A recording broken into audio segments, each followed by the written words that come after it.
We've all had those days where you don't know what to make and honestly you just can't be bothered to cook. Even as a qualified chef I sometimes feel that way. I'm thinking about all these different extravagant recipes, massive recipes to make, but the simplicity of this is all you need.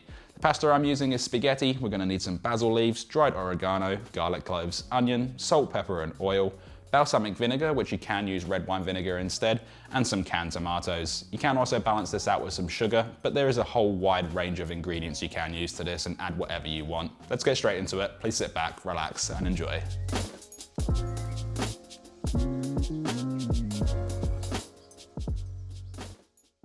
Alright, starting out we're going to slice one brown or yellow onion in half through the root. Obviously this has been peeled with all the scraps being saved for a stock. Make thin slices across, stopping at the root which will hold it intact. Rotate at 90 degrees and make a horizontal slice through the center to break up the formation and produce more flavor as the cells are more broken down. Then proceed to dice this into small even sized pieces, trimming off any excess flesh from around the root to reduce waste, and the root itself can also be used for stock.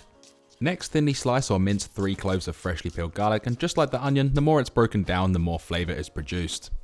Lastly, with 30 grams or 1.06 ounces of fresh basil, we're just going to remove the leaves from the stems, but don't discard the stems as we'll use them to infuse our sauce.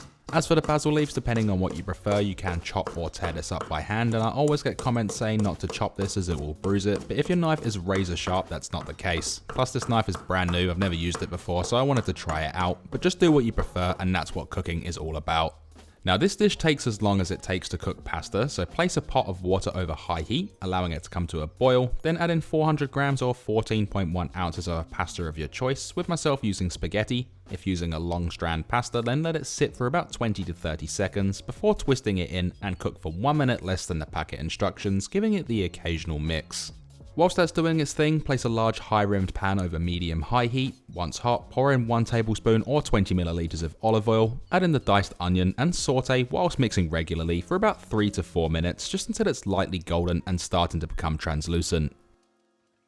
Next to go in is the thinly sliced or minced garlic, depending on which you choose to use, and continue sauteing for 1 minute, mixing pretty much the whole time to allow it to slowly release its flavour and prevent it from burning. Also, if you're using minced garlic, if you wanted to, just ensure that it's completely broken up as it does easily clump, stick and burn.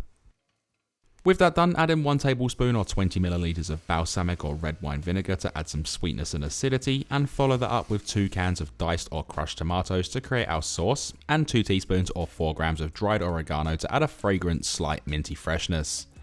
Let's then give this a big mix through to allow those flavors to become friends, just until everything is well incorporated. Give it a quick taste for seasoning levels and adjust accordingly with sea salt flakes and cracked black pepper. 20 cracks worth.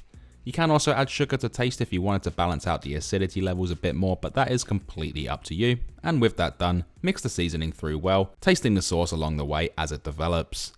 Once that's done, add in the basil stems, which will infuse into the sauce as it cooks and reduces. Give them a quick mix through, bring the sauce to a heavy simmer, reduce the heat to low, and whilst giving it the occasional stir, cook for 8 minutes. Now after 8 minutes, locate and remove the basil stems unless you like eating them, and with the pasta cooked 1 minute less than the packet instructions, add it straight from the water into the pot. It is okay to bring over some of that pasta water too, as it will thin out the sauce, also helping the sauce stick due to the starch content.